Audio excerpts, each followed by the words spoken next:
교회력에 따른 PPT 매일 말씀 묵상. 하늘 위에 계신 영광의 주님. 2021년 5월 14일 금요일입니다.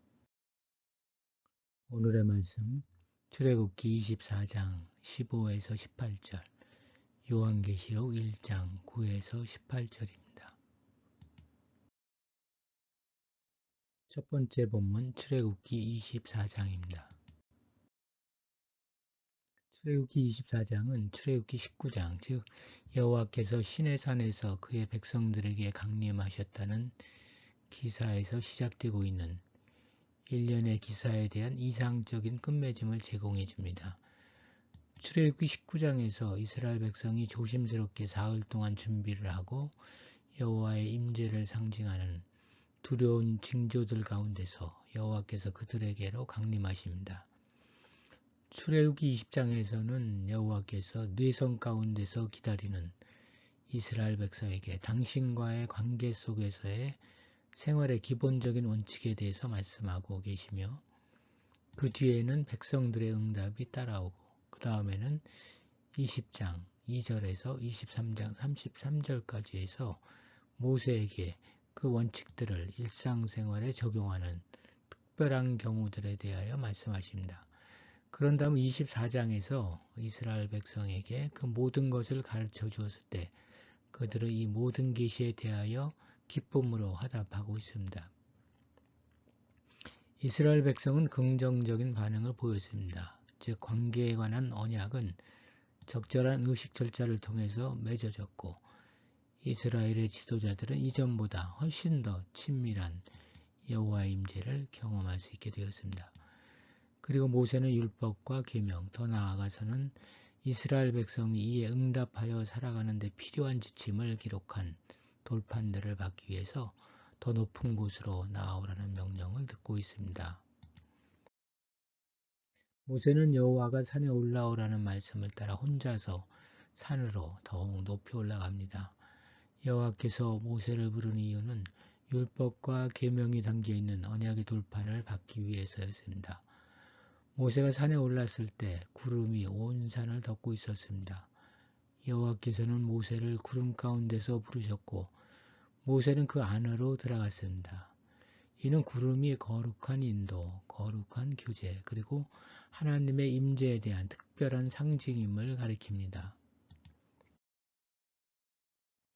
하나님의 영광이 시내산 위에 머무르고 있었습니다.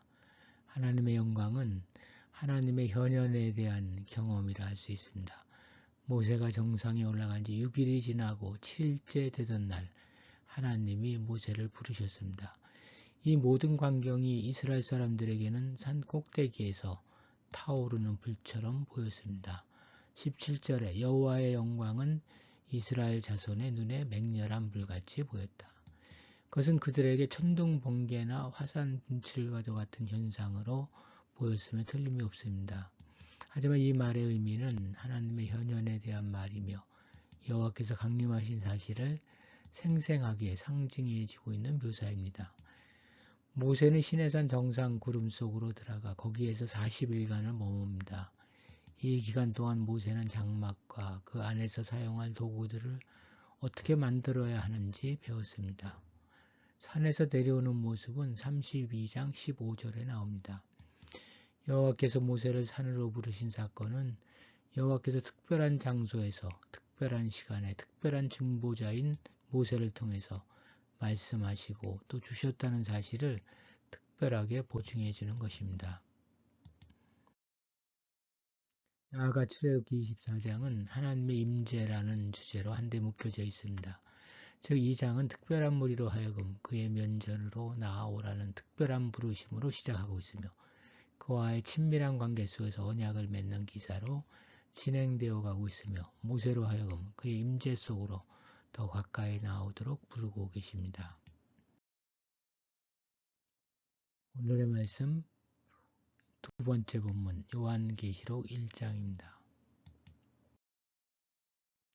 오늘 말씀은 부활 승천하신 예수님을 소개합니다. 9에서 20절의 주된 내용은 승기하신 예수에 대한 환상입니다. 특히 13에서 16절이 그렇습니다. 본문은 영화롭게 된 그리스도를 구약성경의 광범한 관련 내용에서 이끌어낸 이미지 틀을 갖고 묘사합니다.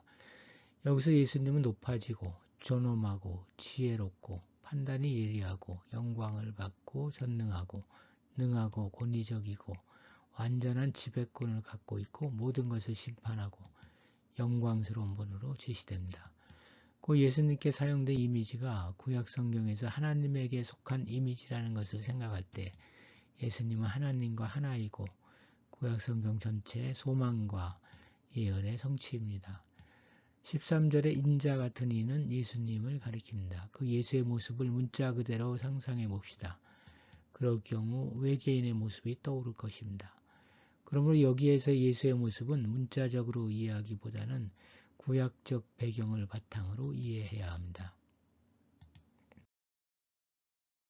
의복과 띠는 성경의 대제사장을 연상시키고 이는 예수님이 그의 백성들의 대제사장이 되심을 암시합니다. 이 단락에 나오는 예수님의 이미지는 다니엘서와 연관이 있습니다. 천사의 이미지는 다니엘 10장 5절 6절로부터 통치하시는 인자의 이미지는 다니엘 7장 13, 14절에서 그리고 인자가 등장하기 전에 옛적부터 항상 계시니 즉 하나님의 이미지는 다니엘 7장 9절로부터 온 것입니다. 요한의 예수 환상에서 천사적 특징들은 예수를 천사적 수준으로 강등시키는 것이 아니라 단순히 예수의 위대한 영광을 암시하는 것입니다. 흰 양털과 눈에 비유한 머리는 하나님 자신을 암시하는데 다니엘 7장 9절 10절에 나오는 옛적부터 항상 계신 이입니다.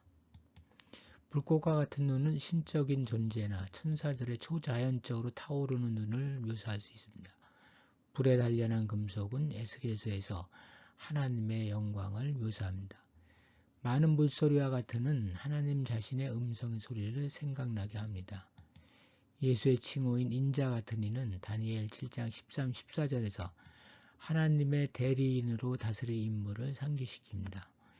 흰 양털과 눈에 비유한 머리는 하나님 자신을 암시하는데 동일한 다니엘서 9절에 나오는 옛적부터 항상 계신 이입니다.